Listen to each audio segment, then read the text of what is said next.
So today we're going to be installing these Alpha Performance huge aftermarket air filters. You can see higher flow all the way around, and this is also a dry filter. It was my plan to get a dry filter. I don't like the ones that you have to oil over time. So when you need to clean them out after some time, you just put compressed air into this hole and blow them out, and it shoots all the debris out. So that's what we're going to do. So far what I've done, I'm just going to try to make this as easy for you to follow along as possible. I've removed this panel right here, so there's just 4 of these clips right here that are pinning it in, so you can see, let's see where there's another one. So there's another one right here.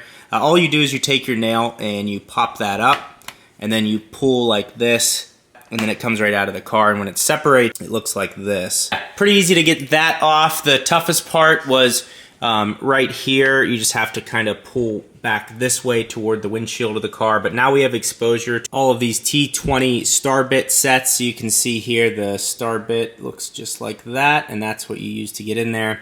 And then I attached it to this ratchet and then was able to get access to all of this. So we're gonna pull this filter out, but first, let's do a sound test before so you can see what the engine sounds like before with the induction sound, and then after so we can have a test. This should add 5 to 10 horsepower. Really, when I've done drop-in filters in the past, it does increase throttle response. As far as top-end speed, it probably adds a little bit of top-end power, but what I noticed when I went back and forth before was throttle response. So that's what we're hoping to get today. We'll see what happens.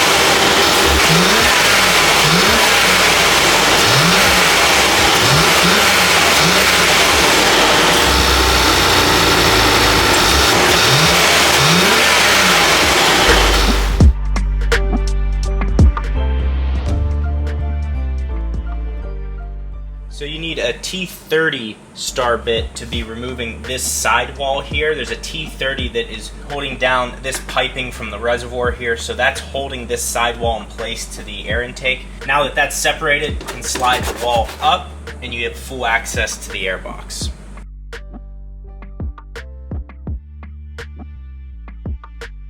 Now, as far as these two side by side, you can see on top that it's totally enclosed, whereas the aftermarket one has a fully open top. You can also see that the aftermarket one is a little bit smaller. So I'm going to show you how we fit how it goes into place and what Alpha has done to make it fit perfectly. But there are 2 pieces of foam that come with this kit, and on each piece, one side is covered in adhesive.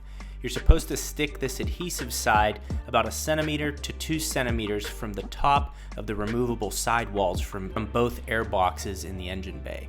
Once this is pressed into place, it helps fit these smaller high flow air filters in, and they're very snug and it's a very good fit.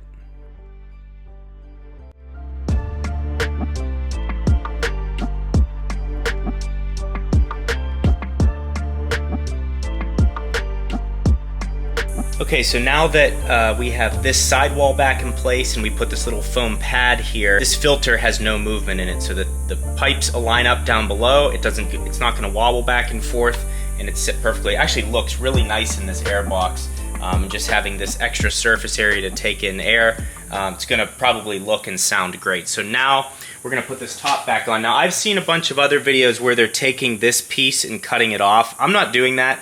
I don't think that's necessary because there's still clearance.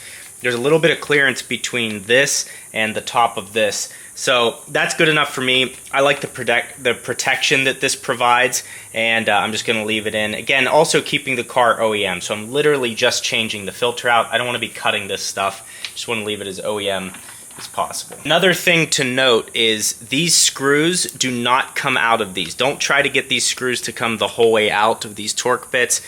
They have a stop on them, so just let them be as soon as they're loose. It's kind of nice that they won't fall out, so just something to note. Alright, yeah, so there's a little bit of clearance underneath here. There's about a finger width underneath here, so you're still going to get more airflow, but again, keeping some protection on here when it's raining and things like that. Trying to keep this as OEM as possible. So let's tighten it back up. We'll do the other side, and then we'll do a sound test to see what difference it makes, and quick drive to see if we can feel any difference in throttle response. All right, so that's in there nice and secure. Looks great, no movement in the filter. Onto the other side, which should be easier because you don't have this extra bolt that you have to do. So also don't forget to tighten this up with the T30. The passenger side install is a lot simpler. Again, there's no bolt that you have to disconnect over here. So when you're sliding this back in and you have your piece of foam on here, you're gonna run into an issue where the filter itself is blocking the bottom of this door to slide into its final position. So you have to kind of wiggle it around, make sure those pipes are lined up, tuck the foam, and then you have to kind of move the bottom of the filter to get out of the way for the door, and then it snaps into place. So now it's in place, the foam's holding it in place, but that could be an area where I could see you getting frustrated, like why isn't this fitting? But you just have to kind of finagle the bottom of it, and now it sits perfectly in place. I really like how this looks in here, and I'm excited to hear and feel the difference. Everyone will say it's placebo effect, but again, you know, I don't care. That's okay. That's okay. Just go, okay, little buddy. Okay, move along.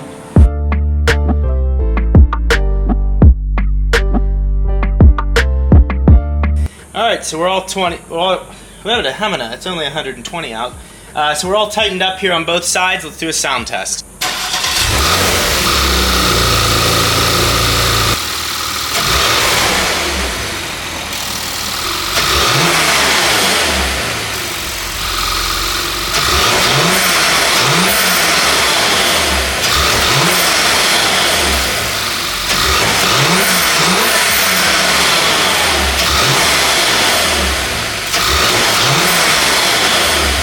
Alright, new filters are in, everything feels solid. Like, I really like the fitment of these filters. I was a little worried about that, but so how does the car feel? Feels sharp. Like, the car always felt sharp, it just feels like a little bit more. I feel like it can breathe a little bit better. I even noticed the shifts seem like a hair quicker. So, I don't know, the fitment was very good. The sound, slight difference in the sound, the induction sound, you can hear it a little bit more as you're driving along here, but I don't know, this car's just been a lot of fun to own, and I kind of like that it has 70,000 miles on it, so it's already been broken in, it already has door dings and paint chips, so I don't have to protect it, and like, because I'm such a neat freak with the car, it's gonna be fun for me to be able to go back and fix the car to get it to as close to mint condition as possible, because I'm always used to getting it new and then just maintaining it, whereas this is just a totally different experience. So we'll throw it into Sport Plus. We'll do a little pull here to end the video. I hope this has been helpful to you. Let me know what questions you guys have in the comments below. Follow me on Instagram and Twitter if you'd like to, and like the video, you know? All right, so we're in Sport Plus here. Exhaust valves are exhaust, so we're in sport mode. This thing has the air suspension as well, so it's basically equipped like a GTS with the power of an S. So we'll do a little pull here and see what happens. Also, I just got the Sony ZV-E10 camera. That's what I'm shooting on, so I'll have that linked in the description as well.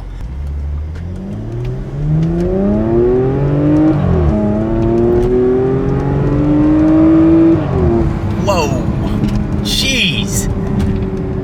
The shifts sound insane. Holy cow. But yeah. So anyway, subscribe if you want to see more Macan content. Let me know what you want to see coming up. I have a couple companies that reached out about tuning it, so that may be another route we go. But thanks for watching, and we'll see you next time.